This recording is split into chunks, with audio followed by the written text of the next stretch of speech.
થી 29 જૂન દરમિયાન પીએમ મોદી સેશલ્સની રાજકીય મુલાકાતે જશે। પ્રવાસ દરમિયાન દ્વિપક્ષીય સંબંધો વધુ મજબૂત બનાવવા ચર્ચા થશે।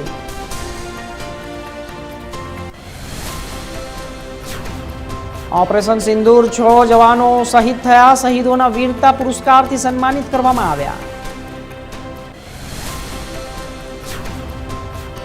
ફીફા વર્લ્ડ કપ 2024 માટે કેનેડાએ હજારો ફેન્સની વિઝા અરજીઓ રિજેક્ટ કરી। અડધાથી વધુ અરજદારોને નો એન્ટ્રી મળતા મોટો ઝટકો।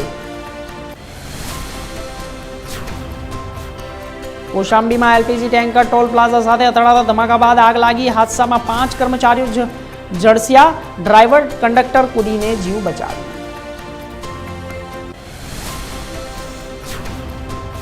એનઆઈએ પ્રતિબંધિત સંગઠન જેએમબીની બ્રાન્ચ સાથે જોડાયેલી આતંકી સાજિશનો ખુલાસો કર્યો, જ્યારે કેસની તપાસમાં અનેક મહત્વપૂર્ણ ખુલાસા થયા।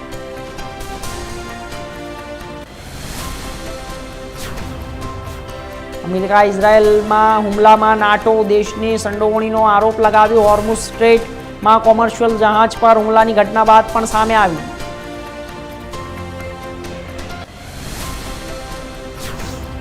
નેતન્યાહુના નિવેદન બાદ ઈરાનને યુદ્ધની ધમકી આપી। લેબનાનમાં હિઝબુલ્લાહને લઈને નવી જંગની આશંકા વધતી જોવા મળી। તારિક રહેમાનના પ્રથમ વિદેશ પ્રવાસમાં મલેશિયા અને ચીન ગયા। ભારતને અવગણ્યું અને આ સાથે આ પગલું કૂટનૈતિક સંતુલન અને સ્વતંત્રતા વિદેશ નીતિ તરીકે જોવામાં આવી રહ્યું છે। ભારતે મહિલા ટી20 વર્લ્ડ કપમાં 137 રનનો લક્ષ્યાંક હાંસલ કરી બાંગ્લાદેશને હરાવ્યું। સેફાલી પ્લેયર ઓફ ધ મેચ રહી, જ્યારે શ્રીચરણીએ નવો રેકોર્ડ બનાવ્યો।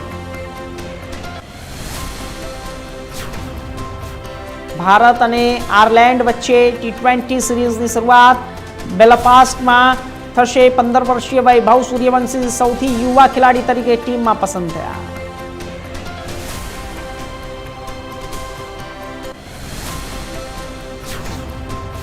મોહરમની રજાને કારણે ભારતીય બજાર બંધ છે, પરંતુ વૈશ્વિક બજારમાં મંદીનો પ્રભાવ જોવા મળ્યો।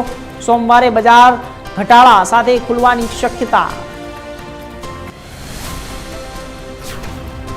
બ્રેન્ટ ક્રૂડ ઓઇલ $72 પ્રતિ બેરલ પર પહોંચ્યું છે। યુદ્ધ પહેલા સ્તર જેટલું છે। હોર્મુઝ રૂટ પરથી જહાજોની અવરજવર વધતા તેલ બજારોમાં સ્થિરતા જોવા મળી।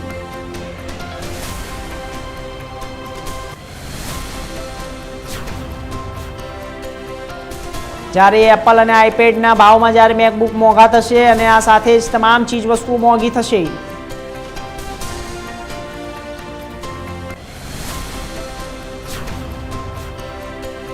શાહરૂખ ખાનના 34 વર્ષ પૂર્ણ થયા। આ સાથે તેને એક પોસ્ટર જાહેર કર્યું અને પોસ્ટરમાં કંઈક બોલ્યો।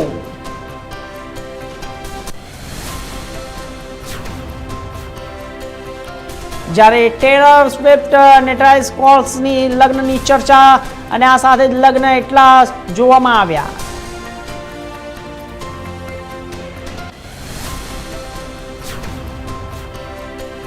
નીટ વિદ્યાર્થીની આત્મહત્યા। વિદ્યાર્થી જ્યારે એક આત્મહત્યા કરી અને તેને પત્ર લખ્યો અને મા બાપને છેલ્લો વિડીયો બનાવીને મોકલી આપ્યો। સાથે ઘેરા પ્રત્યાઘાતો અને નીટના વિદ્યાર્થીઓની આત્મહત્યાને લઈને અનેક સવાલો। બંગાળમાં યુસીસીની તૈયારીઓ। યુસીસી લાગુ થશે તો તમામ લોકોને જ્યારે યુસીસીને કરવું પડશે સપોર્ટ, અને આ સાથે શુવેન્દુ અધિકારીએ કર્યો આદેશ। ત્યાંના મુખ્યમંત્રીએ યુસીસીને જ્યારે અપનાવ્યું છે।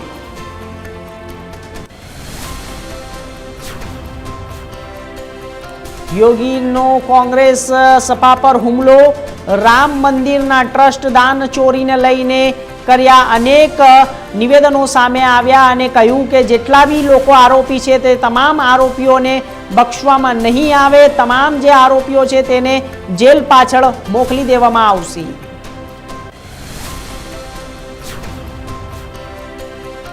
રામગઢમાં ભયાનક માર્ગ અકસ્માત એટલો ભયાનક હતો કે જ્યારે 7 લોકોના મોત થયા છે અને મોતની સાથે હૃદય વિદારક ઘટના સામે આવી છે।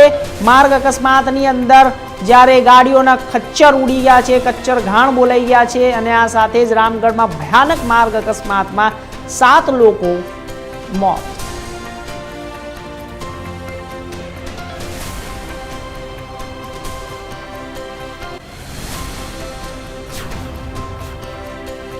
ઝેરી દવા પીધેલી આધેડનું મૃત્યુ અને ઘરકંકાસને કારણે ઝેરી દવા પી લીધા આધેડનું મૃત્યુ થયું છે. હોસ્પિટલમાં ખસેડવામાં આવ્યો તે દરમિયાન જ્યારે ડોક્ટરે તેને મૃત જાહેર કર્યો.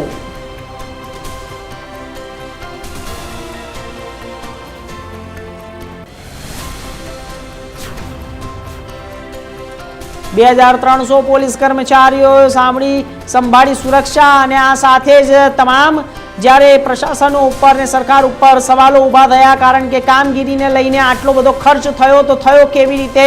આ તમામ પ્રકારની માહિતીઓનો ખુલાસો આજે આપ્યો અધિકારીઓએ.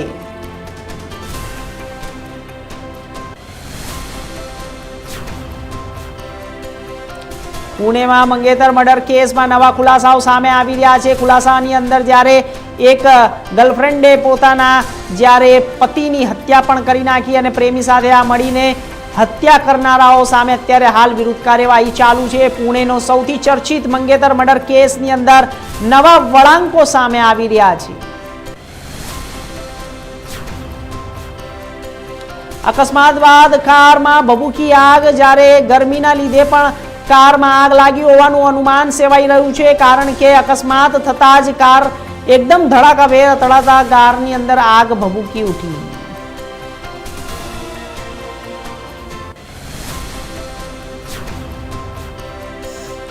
મિનરલ વોટર પાછળ 12.40 લાખ રૂપિયાનો ખર્ચ.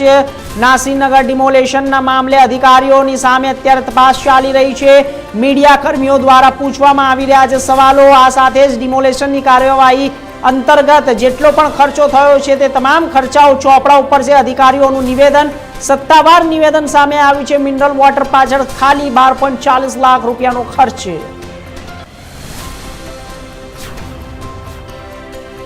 ચૈતર વસાવાના સમર્થનમાં મૌન રેલી યોજવામાં આવી. આમ આદમી પાર્ટીના ધારાસભ્ય ચૈતર વસાવાની 7 વર્ષની જેલની સજાના પગલે અત્યારે ચૈતર વસાવાના સમર્થનમાં મૌન રેલી યોજી રહ્યા છે ગ્રામજનો, આદિવાસીઓ.